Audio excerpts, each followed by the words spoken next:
So this is a Minkowski space-time diagram, and you have the distance through time along this axis, and you have distance through space along this axis.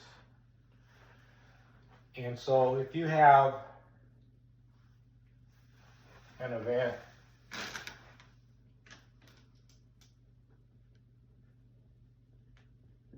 zero, let's say, you have an event occur here at time zero and space zero.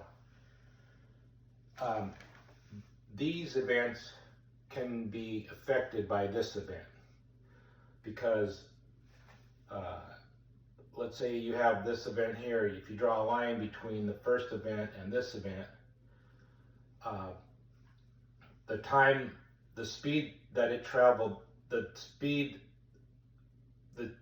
you can travel between this event and this event is less than the speed of light. This line here is the amount of time it takes for a photon to travel from event 0 out to any events along this line. So any event within this light cone is called causal because this event can affect this point in space-time.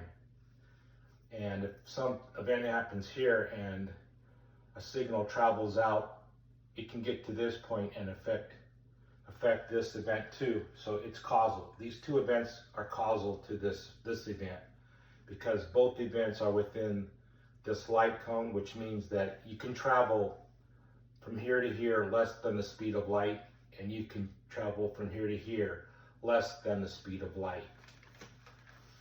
And if you traveled anywhere along this line, you would have to be traveling at the speed of light in order to get from here to here.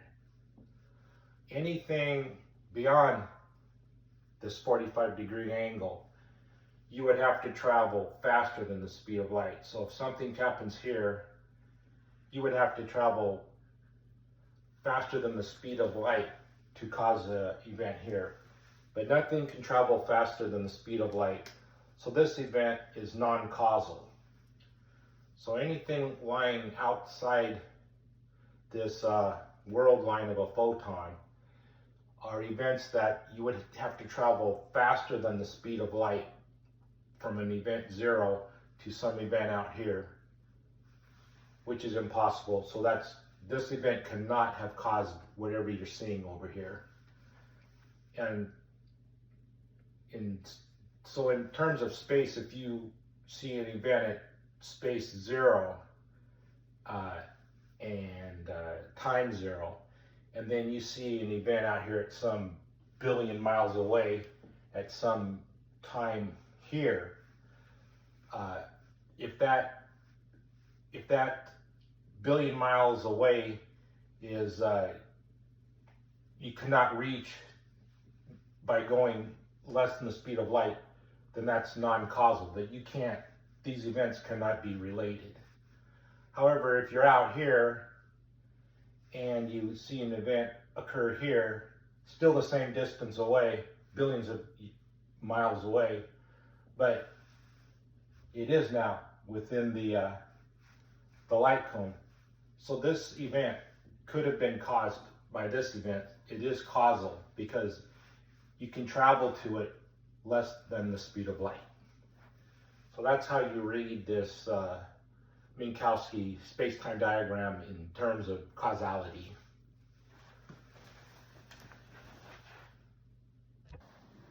So let's say you're on Earth and you're in a rocket ship and you want to go into a black hole, let's say. So you're on Earth, you're in a rocket ship, and you take off. So you start off with no velocity relative to the Earth. Let's say there's somebody on the Earth and they're watching you. They see you take off with no velocity, and then they see your velocity get greater and greater as you accelerate towards the black hole, and you're going faster and faster. So they see you kind of trace out a line on this diagram, kind of like that, as you go faster and faster until you get to the event horizon of the black hole, where you're traveling at the speed of light. And then from that point on, you'll just follow this line if you remain within the event horizon.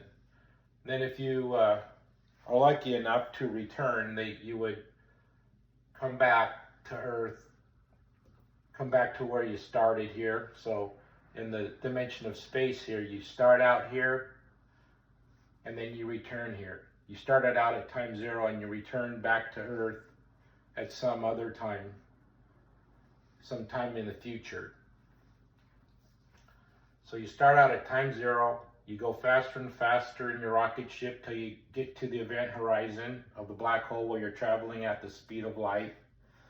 Then if you return to Earth, you come back through space back to Earth, and but you'll be going forward. So it's always forward in time. You go forward in time to get there, and you go forward in time to get back. But in space, you go out in space to get there, and you come back in space to get back to Earth. So it traces out a line kind of like that, going and coming back. If you're on the rocket ship and you want to continue, you get sucked inside the black hole, and then you head towards the point of singularity inside the black hole, which is right here in space, let's say.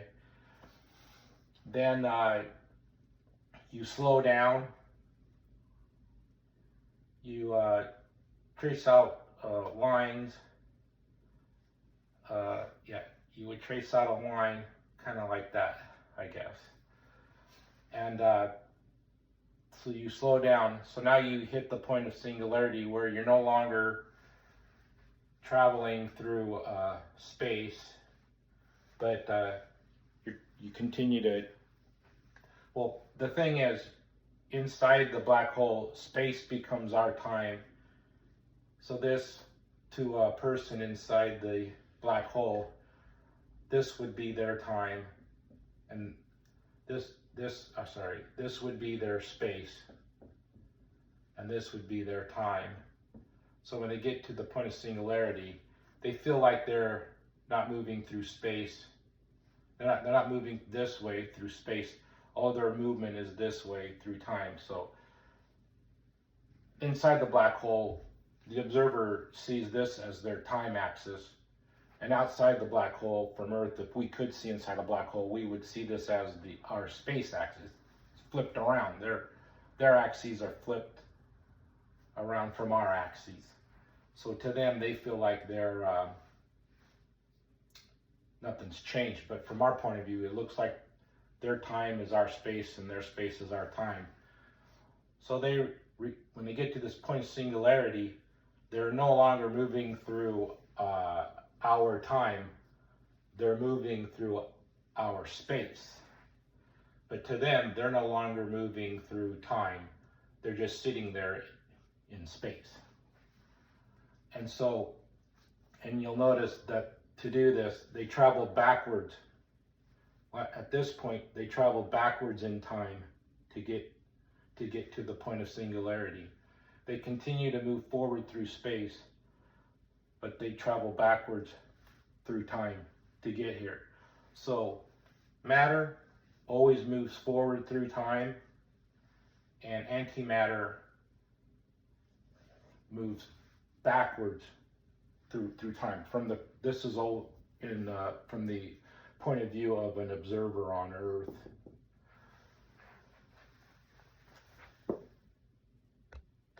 And so now, let's say that instead of being Earth at point 0, let's say it's dark matter. So this is a particle, let's say an electron. It's an electron, and it's located way out in deep dark space, far, far away from the black hole and the galaxy. So you would have a black hole at the center of a galaxy, and you have some electron way out here in space. So, and somehow the electron gets excited and spirals into the black hole, let's say. The graph is the same as for Earth, except it's starting out as on Earth, it's starting out as dark matter, because if matter is in a very, very like 0 degrees Kelvin or close to it environment, it's very cold, very cooled down. It's like in a Bose-Einstein condensate. So you can't really see it because light doesn't interact with dark matter. Light passes right through it. So it's there and it's most massive. So it has its greatest mass. So its mass is maximum. Has maximum mass when it's dark matter, far away from the gravitational source, which is the black hole. Then as it falls into the black hole, it starts to lose its mass, gets less and less mass. So it starts out here with maximum mass, falls into the black hole, and when it gets to the event horizon, it will have lost all of its mass. So now its mass is 0. It's a photon. Photons have no mass. So the electron has converted into a photon, and its mass, which was maximum out here in dark space, is now 0 within the event horizon. Then, if it were to return back to its position out here, it would return back to being an electron with maximum mass. But if it fell into the point of singularity within the black hole, now it's in the region of antimatter. So everything outside the black hole is in the region of matter that we see all around us, and inside the black hole is in the region of antimatter. And so its time is our space, and our space is its time. And as it falls in, it gains back its mass, but it's like a mirror image of the electron. So it's a positron. So as it falls in towards the point of singularity, when it gets to the point of singularity, it will have its maximum mass, which will match the same mass as it did as dark matter here. So this would be like anti-dark matter, because instead of being an electron, it's now a positron. And it travels backwards in time. And its time is our space, and its space is our time. It's like a mirror image. The other 2 dimensions I should add, this is all in one direction. This is in the direction of travel. The other 2 directions, Y and Z, remain unaltered. So that will always be your electromagnetic field. So your electric field would be along the X direction, and your magnetic field is along the Y direction. And through all of this, those remain the same. They don't change. There's always an electromagnetic field there that influences. So when it's a photon, out here, it's 3-dimensional with its maximum mass. But as it falls in, the dimension, the direction in X, it shrinks. It's the Lorentz contraction. The direction in which the particle is traveling is shrunk. And by the time it gets here, it completely is gone. And all you're left with is the X and Y dimensions. The Z dimension has rotated into the time dimension. We can't see it. So now what you have here is a 2-dimensional transverse wave. So the magnetic fields and the magnetic and electric fields are still here, but the X direction has transformed into the time dimension, and now it's just a 2-dimensional transverse wave. So it's just light, it's just a photon. Then as it moves into here, the X direction reappears, and it's back to being a positron with 3-dimensional. So the fully 3-dimensional particle exists at the point of singularity as a positron, and at the far out into cold space as dark matter as an electron. Events within a black hole are non-causal to events outside of a black hole, because the world line of a photon is 45 degrees, and all of the events within a black hole would lie on an angle smaller than 45 degree, which would be non-causal to all the events within the light cone. So these events in a black hole are outside the light cone, and these events within the realm of matter are within the light cone. So antimatter is outside the light cone and are non-causal to matter because it lays within the light cone.